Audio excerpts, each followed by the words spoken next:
Myself, Magas Rokit. I'm a first prop medico from Nilratan Sarkar Medical College. Welcome to our channel NEET Talks. Today, we shall be talking about menstrual cycle, a very important topic from your class 12 biology. It's a very important topic for your NEET exam also. So, in the NEET exam, there comes various conceptual questions from this part, this topic.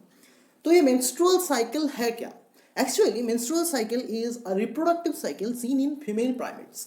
Primates जो हमने animal kingdom में पढ़े थे कि जैसे कि apps, monkeys या फिर ह्यूमन बींग्स, इनके फीमेल इंडिविजुअल्स में जो रिप्रोडक्टिव ऑर्गन्स हैं वो साइक्लिकली और टाइम के हिसाब से चेंज करते रहते हैं. उसका अपीयरेंस, उसका नेचर, उसका कुछ फीचर्स, ये सब साइक्लिकली चेंज होते हैं. तो ये रिप्रोडक्टिव साइकिल जो फीमेल प्राइमेट्स में पाए जाते हैं उनको हम बोलते हैं मेंस्ट्रुअल साइकिल, जो कि ह्यूमन फीमेल इंडिविजुअल्स के लिए है 28 या 29 डे. यानी कि ईच 28 डे में एक साइकिल कंप्लीट होता है. ये रिप्रोडक्टिव ऑर्गन्स का जो चेंजेस वो 28 या 29 डे में कंप्लीट होते हैं और ईच 29 डे में ये साइकिल रिपीट होता है. तो इसको हम मेंस्ट्रुअल साइकिल ही क्यों बोलते हैं? Why do we call this a menstrual cycle? क्योंकि इसका नॉर्मल ड्यूरेशन है 28 और 29 डे. अगर आप देखेंगे एक महीने का दिन कितना होता है? 30 दिन. ठीक है, तो ये मेंस्ट्रुअल साइकिल का नाम आ रहा है मेंसा से. ये वर्ड मेंसा का मतलब है महीना. एक महीने के दिन जितने होते हैं उन दिन में एक साइकिल रिपीट होते हैं, इसीलिए इसको हम बोलते हैं मेंस्ट्रुअल साइकिल. ये फीमेल में पाए जाते हैं. तो ये मेंस्ट्रुअल साइकिल के फेजेस ये कैसे होता है, इसका हार्मोनल रेगुलेशन क्यों होता है, इनमें क्या क्या होते हैं, ये सब हम डिटेल्स में देखेंगे हमारे आगे वीडियो की पार्ट में. ठीक है, तो ये देखिए जो मेंस्ट्रुअल साइकिल का पहला 3 से 5 दिन को बोलते हैं हम मेंस्ट्रुअल ब्लीडिंग फेज. क्यों बोलते हैं? क्योंकि इस फेज में वेजाइना से blood mixed with endometrial lining टूट जाता है. इस फेज में पहला 3 से 5 दिन में एंडोमेट्रियल लाइनिंग, यूटेरस का जो एंडोमेट्रियल लाइनिंग है वो बिखर जाते हैं. वो टूटा हुआ endometrial lining along with mucus and blood vaginal opening के थ्रू बाहर निकल के आते हैं. इस फेज को हम बोलते हैं मेंस्ट्रुअल ब्लीडिंग फेज. क्यों होता है? क्योंकि एंडोमेट्रियल लाइनिंग को, उस थिकन एंडोमेट्रियल लाइनिंग को पेटेंट रहने के लिए हार्मोनल सपोर्ट की जरूरत है. यानी कि ओवरी के जो हार्मोन्स है एस्ट्रोजन और प्रोजेस्टेरोन, उसका ब्लड में सही अमाउंट में, एलिवेटेड अमाउंट में बने रहना बहुत ही इंपॉर्टेंट है उस एंडोमेट्रियल लाइनिंग को पेटेंट रखने के लिए. लेकिन इस फेज में वो एस्ट्रोजन और प्रोजेस्टेरोन का लेवल घट जाता है, इसीलिए एंडोमेट्रियल लाइनिंग बिखर जाता है और ब्लड और म्यूकस के साथ मिक्स होकर मेंस फॉर्म करते हैं जो वजाइनल ओपनिंग के थ्रू बॉडी के बाहर निकल जाते हैं. तो ये पहला 3 से 5 दिन हो गया हमारा मेंस्ट्रुअल फेज. अब 6ठे दिन से लेके 14 दिन तक, 13 दिन या 14 दिन तक को हम बोल रहे हैं प्रोलिफरेटिव फेज और फॉलिक्यूलर फेज. ये प्रोलिफरेटिव का मतलब क्या है? देखो, मेंस्ट्रुअल फेज में एंडोमेट्रियल लाइनिंग बिखर चुका है, टूट चुका है. अब इस फेज में अगले 6 से 14 दिन, 13 या 14 दिन तक क्या होता है? वो एंडोमेट्रियल लाइनिंग रिफॉर्म होता है. यूटेरस का एंडोमेट्रियल लाइनिंग रिफॉर्म होता है. तो इसीलिए इसको यूटेरस के हिसाब के, यूटेराइन साइकिल के हिसाब से बोला जाता है कि प्रोलिफरेटिव फेज, क्योंकि इसका एंडोमेट्रियल लाइनिंग अब प्रोलिफरेट कर रहा है. The endometrial lining is proliferating, so this phase is called proliferative phase. और ओवरी के हिसाब से अगर हम देखें तो ओवरी के अंदर जो फॉलिकल्स हैं, जो हमने oogenesis के वीडियो में बोले थे कि ओवरी के अंदर सेकेंडरी और प्राइमरी स्पर्मेटोसाइट के चारों ओर ग्रैनुलोसा सेल्स सज्जित होकर फॉलिकल्स फॉर्म करते हैं. तो इस फेज में 6 से 13 दिन के अंदर हम देखेंगे मैसिव ग्रानुलोसा सेल की डिवीजन होते हैं और फॉलिकल्स डेवलप करते हैं आकार और उसके फंक्शन में ओवरी के अंदर. As in this phase follicular development occurs, so we say this follicular phase 6 to 14 days. अब ये 14th डे में क्या होता है? 14th डे का एक अलग ही इंपॉर्टेंस है. 14th डे में ओवरी के अंदर ग्राफियन फॉलिकल जो सबसे बड़ा हुआ है, वो ग्राफियन फॉलिकल रप्चर करके secondary spermatocyte along with its surrounding sales, यानी कि कोरोना रेडिएटा, ये अगर सेकेंडरी स्पर्मेटोसाइट एक है, उसके चारों ओर कुछ और सेल्स रहते हैं, ग्रानुलोसा सेल्स, जिसको लेके वो बाहर निकलते हैं. तो इस इंटायर स्ट्रक्चर को हम निकलते हैं ओव्यूलेशन के वक्त. ग्राफियन फॉलिकल को टूट के, ग्राफियन फॉलिकल रप्चर करके ओवरियन जार्मिनल, ओवरी के जार्मिनल एपिथेलियम को भी रप्चर करके वो एब्डोमिनल कैविटी में निकल आता है. तो अंदर रहता है सेकेंडरी स्पर्मेटोसाइट और उसके बाहर जो ग्रैनुलोसा सेल लाइनिंग रहते हैं उसको हम बोलते हैं क्या? उसको हम बोलते हैं कोरोना रेडिएटा. तो ये जो सेकेंडरी स्पर्मेटोसाइट निकल गया, ये कब निकला? 14th डे में निकला. सो this event of rupturing the Graafian follicle and emerging the secondary spermatocyte from ovary to the abdominal cavity. This event is called ovulation. कब होता है? 14th डे में होता है, ठीक है। तो इस 14th डे को हम बोलेंगे ओव्यूलेटरी डे और ओव्यूलेटरी फेज, ओव्यूलेशन डे और ओव्यूलेटरी फेज, ठीक है। अब 15 से लेके 28 दिन तक, 15 दिन से लेके 28 दिन तक ये जो फेज है इसको हम बोल रहे हैं सिक्रिटरी फेज और लुटियल फेज। सिक्रिटरी फेज क्यों बोल रहे हैं? क्योंकि यूट्रस के अंदर का जो इंडोमेट्रियल लाइनिंग है उसके अंदर जो ग्लैंड्स रहते हैं वो बहुत ही प्रोलिफरेटेड हो जाता है और उससे सिक्रेशन बहुत ही ज्यादा अमाउंट में होने लगते हैं इस फेज में। इसीलिए इस फेज को हम बोलते हैं सिक्रिटरी फेज। तो ये सिक्रिटरी फेज नाम किसके हिसाब से हुआ है? यूट्रस के हिसाब से। और ये लुटियल फेज नाम किसके हिसाब से हुआ है? ऑब्वियसली ओवरी के हिसाब से, क्योंकि वो जो ग्राफियन फॉलिकल रप्चर होके, एक ग्राफियन फॉलिकल से रप्चर होके सेकेंडरी स्पर्मेटोसाइट कोरोना रेडिएटा को लेकर निकल गया। अब वो जो ग्राफियन फॉलिकल का रेमनेंट पार्ट ओवरी में रह गया उसका क्या होगा? उसके अंदर पहले ब्लड क्लॉट फॉर्म होगा, ठीक है। वो ब्लड क्लॉट फॉर्म होने के बाद उस स्ट्रक्चर को entire Graafian follicle along with blood clot in the centre, जहां पे सेकेंडरी स्पर्मेटोसाइट अब और नहीं रहा, सेकेंडरी स्पर्मेटोसाइट निकल चुका है, ग्राफियन फॉलिकल का जो बाकी पार्ट है उसके अंदर ब्लड क्लॉट हो चुका है, उसको हम बोलेंगे कर्पस हेमोरेजिकम। उससे क्या फॉर्म होता है? आगे फॉर्म होता है कर्पस लुटियम।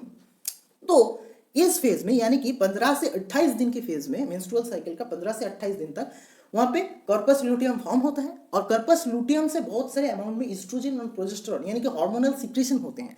तो इस वक्त में 15 से 28 दिन तक ये बहुत ही इंपॉर्टेंट है, इस hormonal secretion and formation of the corpus luteum. So इसको हम बोलेंगे लुटियल फेज। तो तुम एक चीज अगर बहुत ध्यान से देखोगे तो देखोगे यहाँ पे दो तरीके के हम नाम देख पा रहे हैं। एक है प्रोलिफरेटिव फेज और सिक्रेटरी फेज, दो फेज का, और पैरेलल दो नाम है follicular phase and luteal phase. अगर बहुत ध्यान से देखोगे तो proliferative phase and secretory phase, this two names are dependent on the ovarian changes, uterine changes, endometrial lining changes, and follicular phase and luteal phase, these two names are dependent on changes on the ovarian follicles। तो हम ये बात बोलते हैं कि जो menstrual cycle है उसको हम दो साइकिल की मदद से रिप्रेजेंट कर सकते हैं। ये तो एक रिप्रोडक्टिव साइकिल है, इसको हम दो साइकिल में डिवाइड कर सकते हैं। एक है यूटेराइन साइकिल, एक है ओवेरियन साइकिल। अगर आप ओवेरियन साइकिल के मुताबिक बात करना चाहेंगे तो यहाँ पे हम ये फेज पाएंगे, फॉलिकुलर फेज पाएंगे, ओव्यूलेशन फेज पाएंगे एंड लुटियल फेज पाएंगे। और यूटेराइन साइकिल के हिसाब से अगर देखेंगे तो menstrual phase, proliferative phase, secretary phase, ऐसे नाम हम लोगों को मिलेंगे।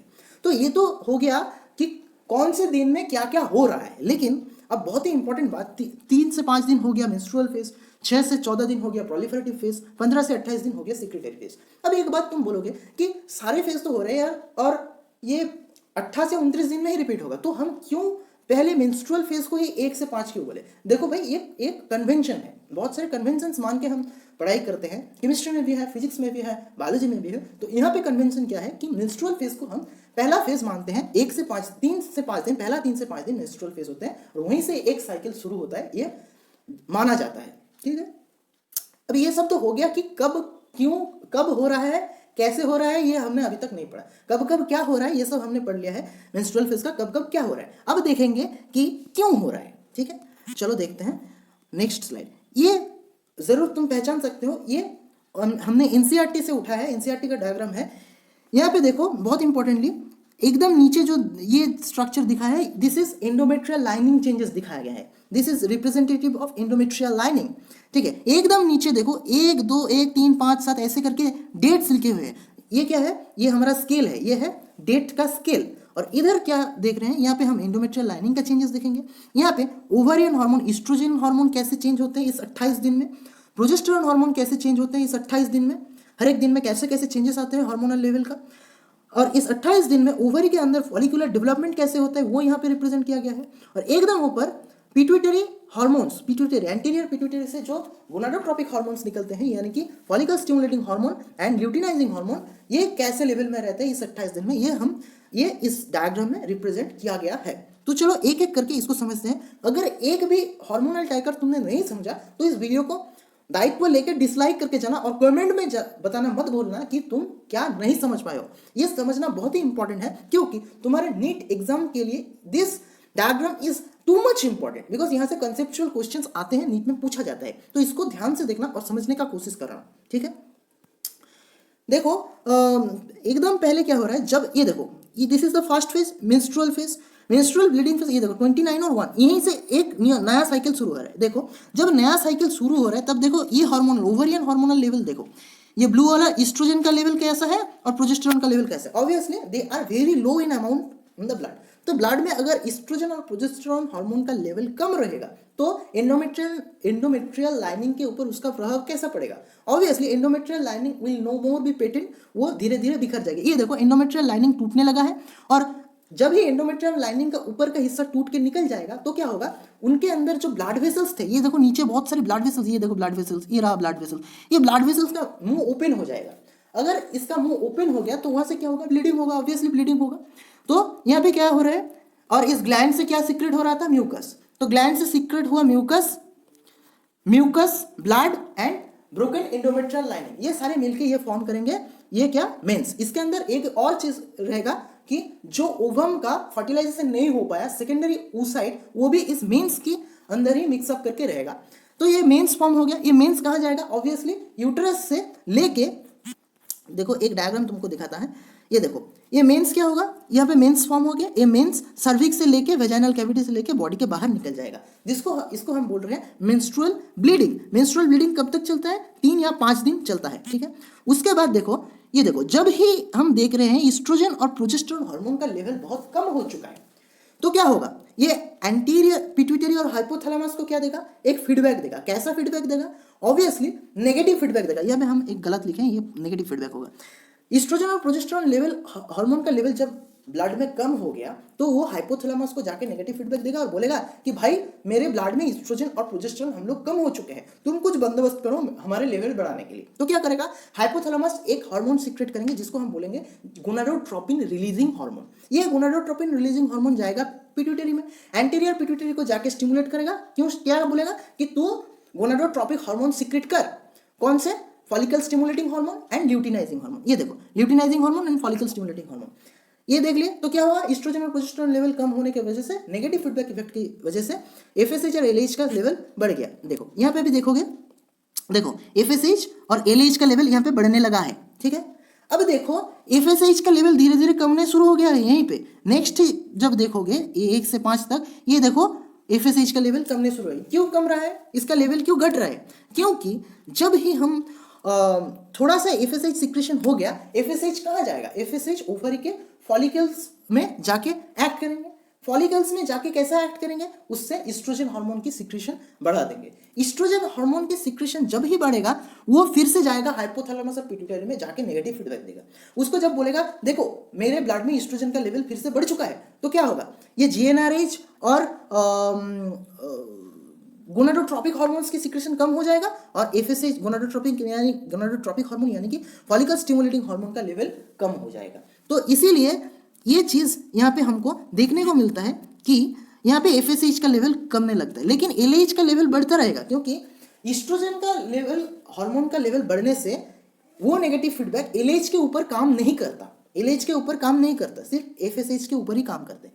अब देखो तो क्या हो रहा है, ईस्ट्रोजन का लेवल बढ़ता जा रहा है। जैसे जैसे फॉलिकल स्टिमुलेटिंग हार्मोन की प्रेजेंस की वजह से ईस्ट्रोजन हार्मोन का लेवल बढ़ रहा है। ईस्ट्रोजन हार्मोन का लेवल एक बार बढ़ना शुरू हो गया, फॉलिकल का डेवलपमेंट हो रहा है ओवरी के अंदर।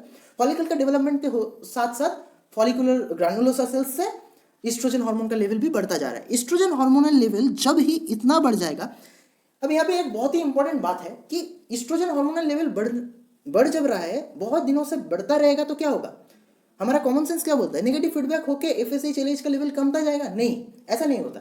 जब ये ईस्ट्रोजन का लेवल ब्लड में 200 पिकोग्राम से ज्यादा अमाउंट में 50 घंटा की ज्यादा वक्त तक रहता है तो वो नेगेटिव फीडबैक पॉजिटिव फीडबैक में बदल जाता है। देखो मैंने अपना फर्स्ट ईयर फिजियोलॉजी बुक से ये लाइन्स उठाए हैं कि normally the rising level of the estrogen exerts a negative feedback effect on the hypothalamic hypophyseal axis, यानी कि ईस्ट्रोजन का हार्मोन बढ़ेगा, हार्मोनल लेवल बढ़ेगा तो वो जाके हाइपोथैलेमस और पिट्यूटरी को ऐसा नेगेटिव फीडबैक देगा ताकि एफएसएच का सिक्रेशन घट जाए और एलएच का सिक्रेशन घट जाए। लेकिन ये देखो, however high level of estrogen यानी कि 200 पिकोग्राम पर ml presenting for more than 50 hours causes a change of negative feedback effect to positive feedback effect on the hypothalamic hypophyseal axis। इसका मतलब क्या हुआ, इसका मतलब हुआ कि जब ही मेरा, अब अगर पॉजिटिव फीडबैक में बदल गया, ये देखो अब अगर ये पॉजिटिव फीडबैक में बदल गया तो क्या होगा, ये अगर पॉजिटिव फीडबैक में बदल गया तो और भी ज़्यादा एफएसएच और एलएच सिक्रेशन होगा, और भी बहुत ज़्यादा अमाउंट में एलएच सिक्रेशन होगा। ये पॉजिटिव फीडबैक में बदल जाने की वजह से ही हम एलएच सार्ज को देख सकते हैं। यहाँ पे देखो ये एलएच सार्ज दिखा जाता है, एलएच का अमाउंट अचानक से बहुत ज़्यादा हो जाता है ब्लड में, ठीक है। अब ये एलएच सार्ज की वजह से क्या होगा, हमारा ओवरी में जो फॉलिकुलर डेवलपमेंट हो रहा था, जो ग्राफियन फॉलिकल फॉर्म हुए हैं, वो रप्चर करेगा, जर्मिनल एपिथेलियम रप्चर करेगा और ओव्यूलेशन होगा। ये बात बहुत ही इंपॉर्टेंट है, दिमाग में डाल लो कि ओव्यूलेशन क्यों होता है। ओव्यूलेशन होता है एलएच सार्ज की वजह से, एलएच सार्ज की वजह से ही ओव्यूलेशन होता है। This is very important because this comes in your NEET examination very often. LH surge की वजह से ओव्यूलेशन हो गया। अब देखो ओव्यूलेशन जब हो चुका है तो क्या होगा, ये देखो ओव्यूलेशन हो गया इस 14th डे में, और इसी दौरान ईस्ट्रोजन के हार्मोन की प्रेजेंस की वजह से ये देखो एंडोमेट्रियल लाइनिंग जो है वो रिफॉर्म हो चुका है बहुत सा अमाउंट में, ठीक है। अब ये क्या होगा, जब ही ओव्यूलेशन हो गया यानी कि ग्राफियन फॉलिकल का रप्चर हो चुके हैं। ग्राफियन फॉलिकल्स के अंदर क्या था, ग्राफियन फॉलिकल के अंदर ग्रानुलोसा सेल्स था। जब वो रप्चर हो चुका है तो उसका फॉर दैट टाइम बिंग उसका बैलेंस बिगड़ जाएगा अंदर का। तो क्या होगा, उसके अंदर से जो ईस्ट्रोजन हार्मोन के सिक्रेशन हो रहे थे वो फॉर दैट टाइम बिंग घट जाएगा। लेकिन ओव्यूलेशन के बाद वो जो ग्राफियन फॉलिकल थे उसके अंदर ब्लड क्लॉट फॉर्म होता है, और उसको उस स्ट्रक्चर को blood clot at the centre and at the periphery granulosa cells, ऐसे फॉलिकल को हम क्या बोलते हैं, कॉर्पस हिमोरेजिकम, ठीक है। और कॉर्पस हिमोरेजियम के बाद क्या फॉर्म स्ट्रक्चर फॉर्म होते हैं, उसको हम बोलते हैं कॉर्पस ल्यूटियम। उसमें क्या होता है, ये लोग पिगमेंटेड कुछ सेल्स सेंटर में रहते हैं और पेरिफेरी में रहते हैं ग्रानुलोसा सेल्स। तो ये कॉर्पस लुटियम फॉर्म होकर क्या करेगा, corpus luteum will secret huge amount of oestrogen and progesterone. ये कॉर्पस लुटियम जब फॉर्म होगा इससे ये देखो बहुत सारे अमाउंट में एस्ट्रोजन सीक्रेट होगा और बहुत सारे अमाउंट में प्रोजेस्टेरोन सीक्रेट होगा। अब ये एस्ट्रोजन और प्रोजेस्टेरोन दोनों ही बहुत सारे अमाउंट में रहेगा। अभी एस्ट्रोजन और प्रोजेस्टेरोन अगर बहुत सारे अमाउंट में रहेगा तो वो यूट्रस के एंडोमेट्रियल लाइनिंग में क्या प्रभाव दिखाएगा, एंडोमेट्रियल लाइनिंग और भी थिकन होता जाएगा, उसके अंदर का जो ग्लैंड्स थे वो भी और भी डेवलप्ड होगा, वास्कुलरिटी और भी बढ़ जाएगा। तो ये यूट्रस के एंडोमेट्रियल लाइनिंग एक ऐसे शेप लेता है जो कि बहुत ही हेल्पफुल होता है, बहुत ही फेवरेबल होता है इम्प्लांटेशन के लिए। ये मेंस्ट्रुअल साइकिल का मेन मोटिव क्या है, इसका मेन मोटिव ये है कि ये जो ओव्यूलेशन हुआ है इस ओवम का अगर फर्टिलाइजेशन हो जाता है तो उस फर्टिलाइज्ड ओवम को हमारा यूटेरस के एंडोमेट्रियल लाइनिंग में इम्प्लांट करना है। तो उसको इम्प्लांट करने के लिए एंडोमेट्रियल लाइनिंग को तो तैयार करना पड़ेगा। उसी तैयारी में हर महीने में ये एंडोमेट्रियल लाइनिंग ऐसे साइक्लिकली चेंज होते रहते हैं। समझ पा रहे हो मेरी बात?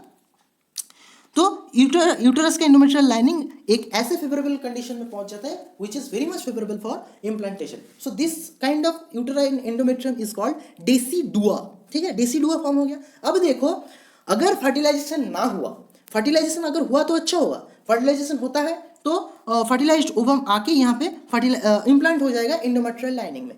अगर फर्टिलाइजेशन नहीं हुआ तो क्या होगा, ये कॉर्पस लुटियम जो है ये करीब करीब 24 दिन के आसपास, ये देखो यहाँ पे 24 दिन के आसपास जाके इसका डिजेनरेशन स्टार्ट हो जाता है। ये देखो मैंने टाइम के लाइन से एक लाइन कनेक्ट किया, यहाँ पे 24 दिन आएगा, 24 दिन के करीब करीब ये डिजेनरेट होना स्टार्ट हो जाता है और कॉर्पस एल्बिकन्स में बदल जाता है कॉर्पस लुटियम, जो कि mostly degenerated structure of corpus luteum. अगर कॉर्पस लुटियम डिजेनरेट हो गया, कॉर्पस एल्बिकन्स हो गया और उसके बाद भी डिजेनरेट हो गया तो क्या होगा, उससे जो हार्मोन्स प्रोजेस्टेरोन और एस्ट्रोजन रिलीज हो रहे थे वो क्या अब रहेगा, नहीं रहेगा।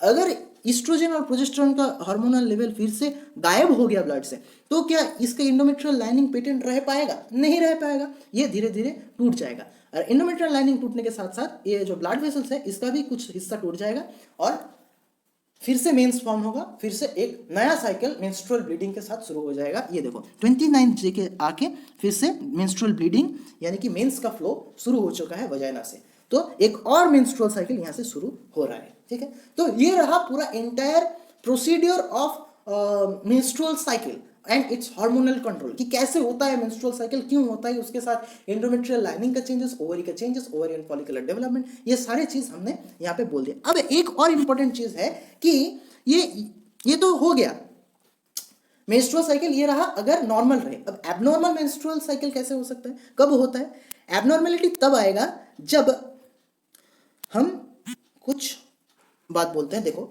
एबनॉर्मेलिटी कब आएगा, प्रेगनेंसी के वक्त, जब प्रेगनेंसी आता है यानी कि फर्टिलाइजेशन हो गया ओवम का, उसका इम्प्लांटेशन हो चुका है, तब जाके प्रेगनेंसी के दौरान कोई मेंस्ट्रुएशन नहीं होता, no menstrual bleeding occurs, menstrual cycle stop होके रहता है। क्यों रहता है? क्योंकि अगर फर्टिलाइजेशन हो जाता है तो कॉर्पस लुटियम कॉर्पस एल्बिकन्स में बदल जाके वो डिजेनरेट नहीं कर जाता है। कॉर्पस लुटियम से प्रोजेस्टेरोन और एस्ट्रोजन का सिंथेसिस होता रहता है और यूट्रस के एंडोमेट्रियल लाइनिंग नहीं टूटता। सिर्फ यही नहीं, प्रेगनेंसी जब बहुत दिन तक चलता है तो फिटस का जो साथ एंडोमेट्रियल लाइनिंग का एक कम्युनिकेशन प्लासेंटा फॉर्म होते हैं, उससे भी कुछ सारे progesterone and other gonadotropic hormone secrete होते हैं, जिसके वजह से एंडोमेट्रियल लाइनिंग का टूटने का कोई क्वेश्चन ही नहीं आता। और अगर एंडोमेट्रियल लाइनिंग नहीं टूटा तो मेंस्ट्रुअल ब्लीडिंग का कोई क्वेश्चन नहीं आता, मेंस्ट्रुएशन नहीं होता। Second point, menarche. मेनार्की यानी कि एक गर्ल जब 13 या 14 साल का हो जाता है तब वो प्यूबर्टी हिट करता है और उसका बॉडी में एफएसएच, एलएच एटसेट्रा एटसेट्रा सब हार्मोन्स आने लगते हैं, पिट्यूटरी से सीक्रेट होना शुरू हो जाते हैं और तब जाके शुरू होता है menstrual cycle for the first time in the girl. ठीक है, इस इनिशियल स्टेज में जब मेंस्ट्रुएशन शुरू हो रहा है प्यूबर्टी में, तब भी इरेगुलर मेंस्ट्रुएशन होते हैं, यानी कि मेंस्ट्रुअल साइकिल रेगुलर नहीं रहता है। कभी 24 दिन का हो जाता है, कभी 20 दिन का हो जाता है, ऐसा होता है। अब एक और इंपॉर्टेंट है मेनोपॉज। एक वुमेन जब 45 या 50 वर्ष का हो जाता है, 45 और 50 ईयर्स एज का, तब उसका मेंस्ट्रुएशन धीरे धीरे स्टॉप होना शुरू हो जाता है और उसका रिप्रोडक्टिव लाइफ वहीं खत्म हो जाता है। ठीक है, ovaries are exhausted from follicles. ठीक है, ओवरी में और कोई फॉलिकल्स नहीं रहता, ऐसा हो जाता है। और इस मेनोपॉज के दौरान भी मेंस्ट्रुएशन इरेगुलर हो जाता है। और एक है ill health, stress and bad lifestyle. Health अगर खराब हो, अगर वुमेन या गर्ल बहुत स्ट्रेस में हो, या फिर बुरा लाइफस्टाइल जिया जाए, गलत लाइफस्टाइल जिया जाए। गलत लाइफस्टाइल इसका मतलब यह है कि सही टाइम पे खाना पीना ना करना, सही टाइम पे सोने ना जाना, ठीक है, नींद पूरी ना होना, ऐसे गलत लाइफस्टाइल जीने में या लाइफस्टाइल का पूरा धज्जा ही उड़ा दोगे तो भी इरेगुलर मेंस्ट्रुएशन हो सकता है। So this was all about the basics of menstruation. You will read very details of this menstrual cycle in your first year physiology, and for now for your NEET UG this much is more than enough for you. So don't take any chop, don't take any stress, stay calm, stay cool, and मिलते हैं next video पे। आज के लिए बस इतना ही। और video अच्छा लगे, अगर सब समझे हो तो लाइक कर देना, दोस्तों में शेयर कर देना, क्योंकि शेयर करने से ज्ञान बढ़ता है। और नए हो तो सब्सक्राइब कर देना चैनल को। और अगर समझने में कोई तकलीफ हुई हो तो कमेंट सेक्शन में ज़रूर बताना। अगर ना भी हुई हो तो भी कमेंट करके जाना कि अच्छा लगा है वीडियो। ठीक है, तो आज के लिए इतना ही, चलते हैं, बाय बाय, मिलते हैं नेक्स्ट वीडियो पे, टाटा।